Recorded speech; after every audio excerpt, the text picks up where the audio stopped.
I think if housing associations, right, can't look after the tenants inside some of their houses, they should be given an option to live in a mm, better version of a trailer park, Yeah.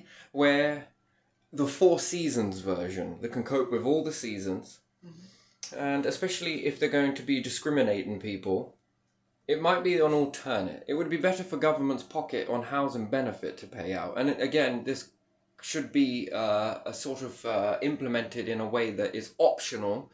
But when there again, is it cannot be optional because it could be manipulated in a way to make people who are on benefits live in a trailer park.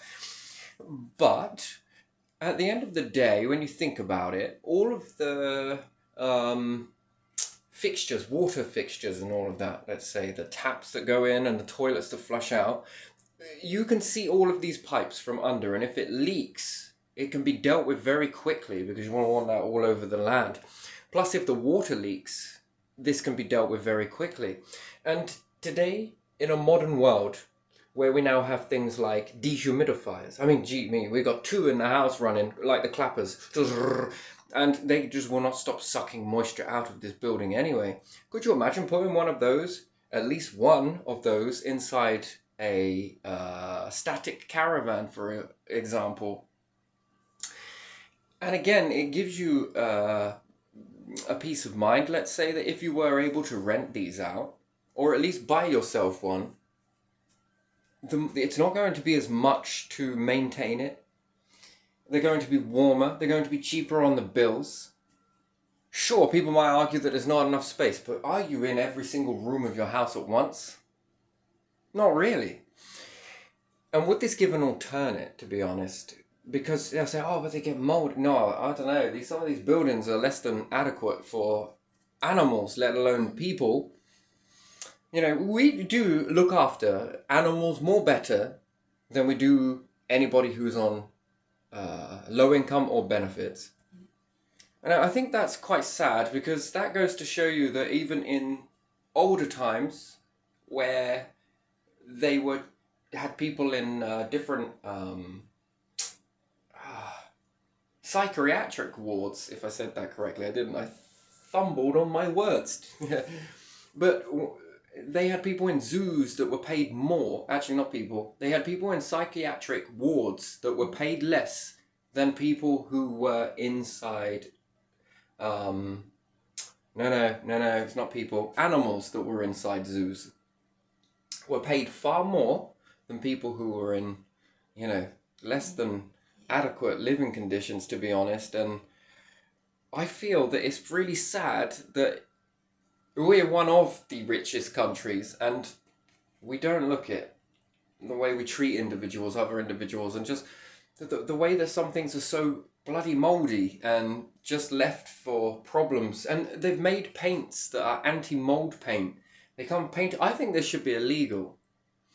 I think you must be able to find the underlying cause of what is making the mold grow inside a house before you are allowed to paint with anti-mold. I think that you should check the integrity outside of the window. I mean, this is all in the Housing Act, the do's and the don'ts. And if it's not, well, you've got a load of stuff now. And if I can do this, unqualified, untrained, and all the rest of it, then so can other people do this. Especially people who are there to protect health and safety of individuals. You would expect that if you're going to take the money for it, roll the job for it, then you would know what you're doing. And you would ensure that we wouldn't see across the United Kingdom, for a start, that we have environmental health. And we have these different services. We have a Housing Act and legislation in place that says you cannot do this. You must let a house in these conditions. And if that's not being adhered to, and then when you call up somebody, you didn't get put through to a help hub or something like that, they don't give a shit. Bottom line is, they don't give a shit. My interpretation of it, and I'm pretty sure I'm not alone in that. Sadly, I'm not alone in that. You know, as soon as you say something, oh, I'm going to hang up now. As soon as you've got to let them in. I don't even know what that's all about. You've got to let... I don't get what that is even all about. So there must be some sort of hidden system somewhere with some information on it. I don't know how you became me and I became you in that situation. But there you are. There's something there. That's very weird. That's a very strange thing to say. Is it because you changed your lock? Is it because you did this? Is it because you did... And there again, is this then a deliberate attempt of trying to gain entry when you're not in, to try and do some repairs somewhere? To sort of be, oh, no, it wasn't us. Yeah, I just find that very, I don't know, maybe that's a bit too far and that could be paranoid thinking, but is it possible? Yes, it is. We gave you the key. And then every time I kept trying to shut the door because I knew they put the storage heater on, that person kept opening it. Kept opening the door. Ugh, I didn't want to be inside a mouldy environment. And then hasn't been back.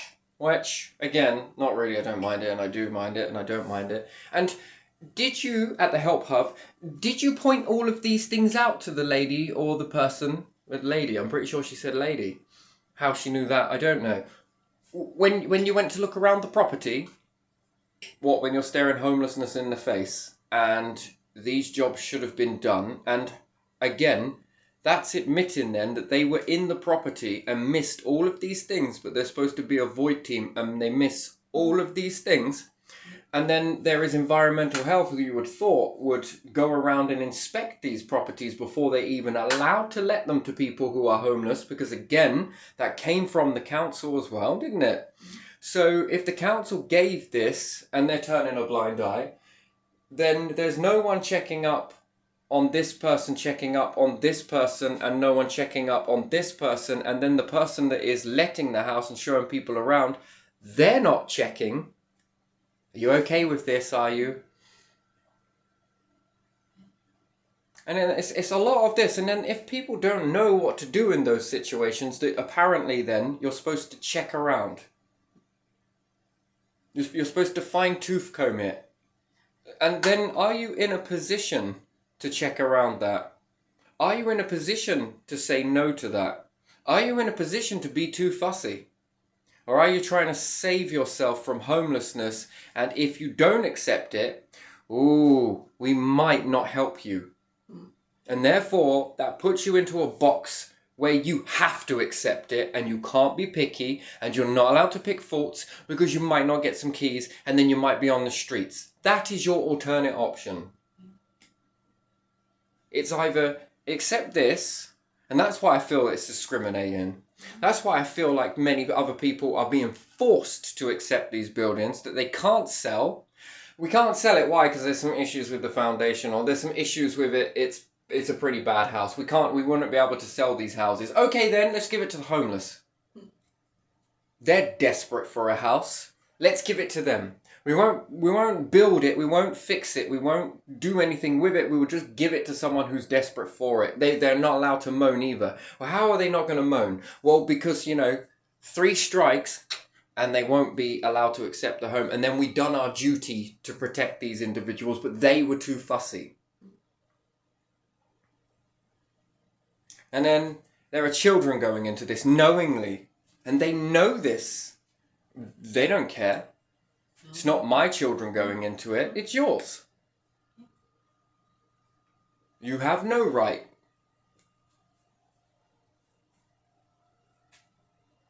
Hello, paramedic. They don't turn up. They've also cancelled my passport, but that's neither here nor there. So I shall try again. I'm not going to hold my breath on that one. But again, there's a lot of things that are pointing that you must stay here in this. Sit under this dripping tap.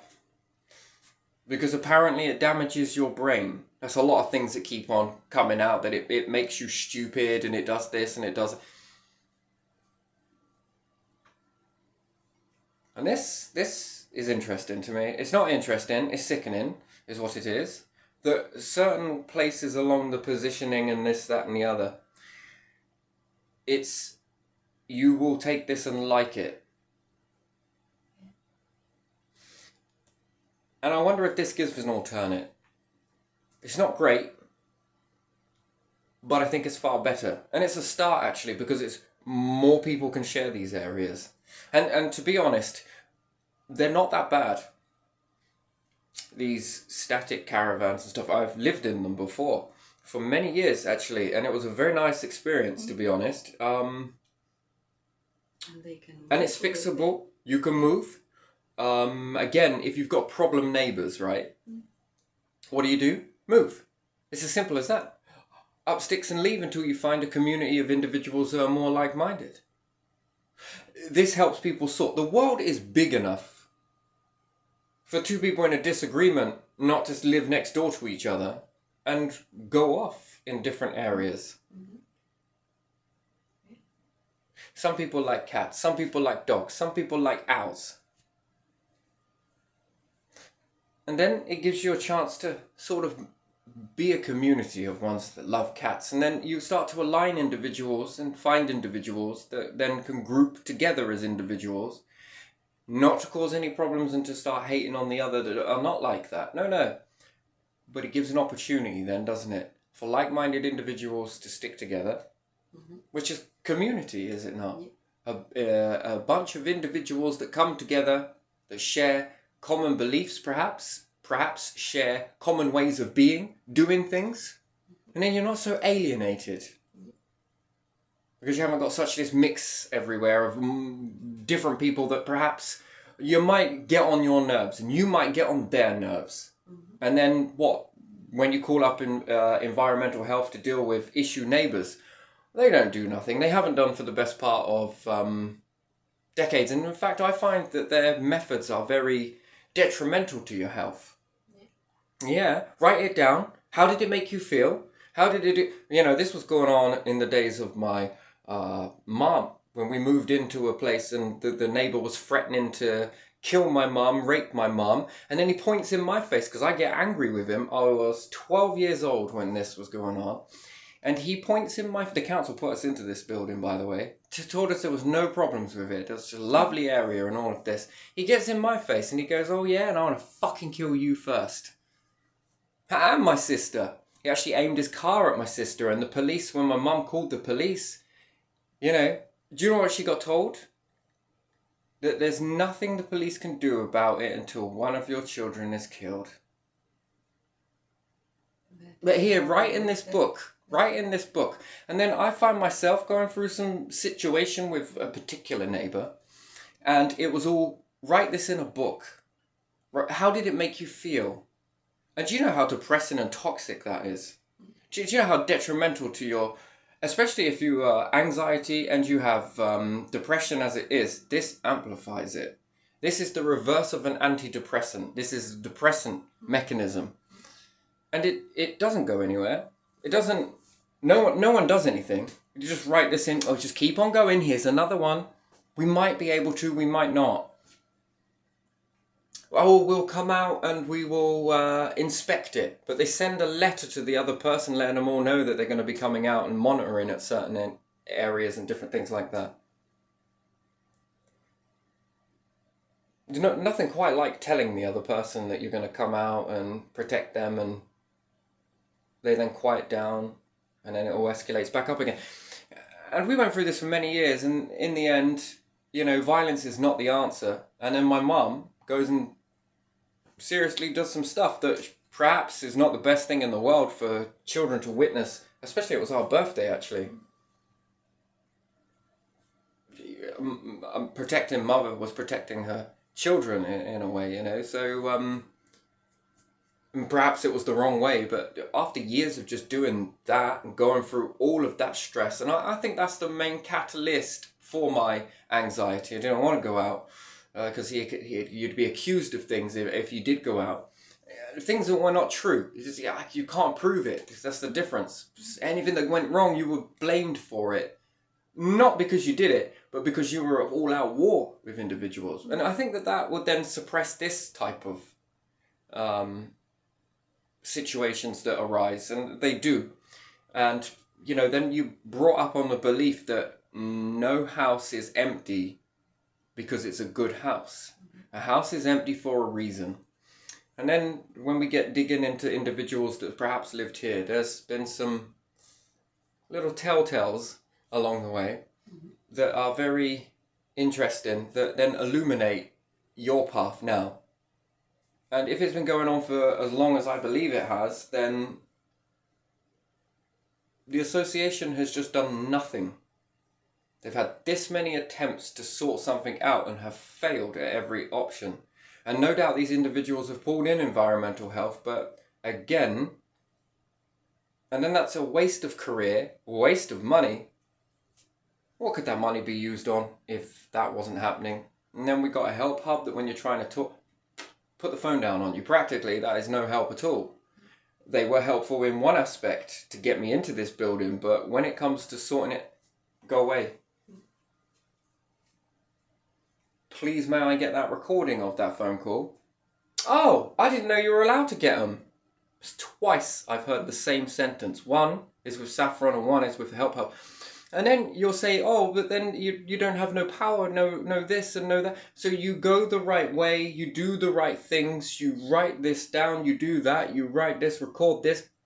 But then what comes of it at the end of it? And if nothing, then what is the purpose of paying for all of that?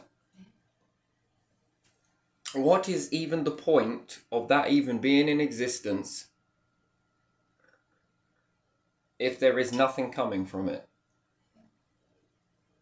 And I'm sure I'm not the only one. Actually, I know I'm not, because I've heard this from a lot of other people, to be honest. And to be going through it myself as well. Yeah, I can see how people can really begin to lose their shit over things like this, and how they become these difficult customers that people will talk about. Yeah. That's something. It's perpetuate motion, really, isn't it? It's just a cycle. Yeah, never-ending cycle. And then when you go, they'll pull someone else in, and either A, they will be put into submission and submit, and then suffer in silence, or they will try and fight it and then meet the same roadblocks, and then off you go, sort of thing. And then that becomes a very great way of saying, well, you made yourself homeless. Yeah. We don't need to do anything for you. And it's a way to sort of bottleneck individuals out of that responsibility, shirking responsibilities. So it's absolutely very strange stuff, all of this is. But it's been going on for as long, I say I was 12, so 38 now? And if there's been no changes in this, and they say that you can't run away from your problems, I disagree. Best thing I ever did was move away from that situation.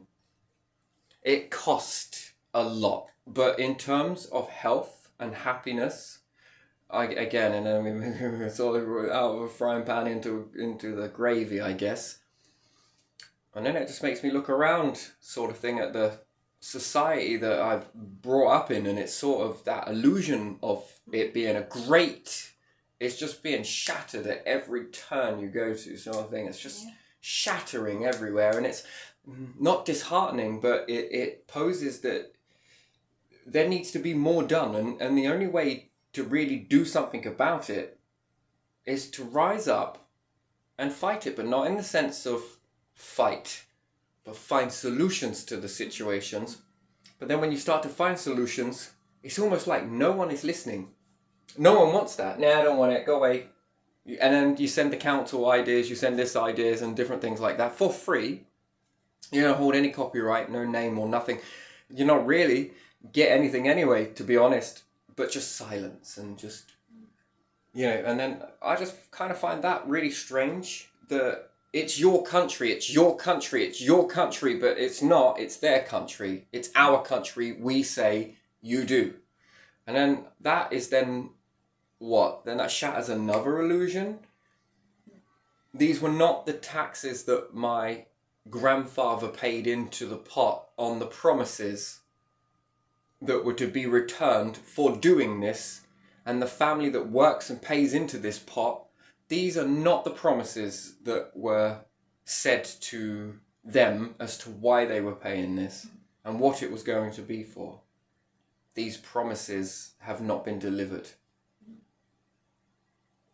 So No, I think the people that complain, and it sounds like a weird word, doesn't it? It's supposed to be very negative.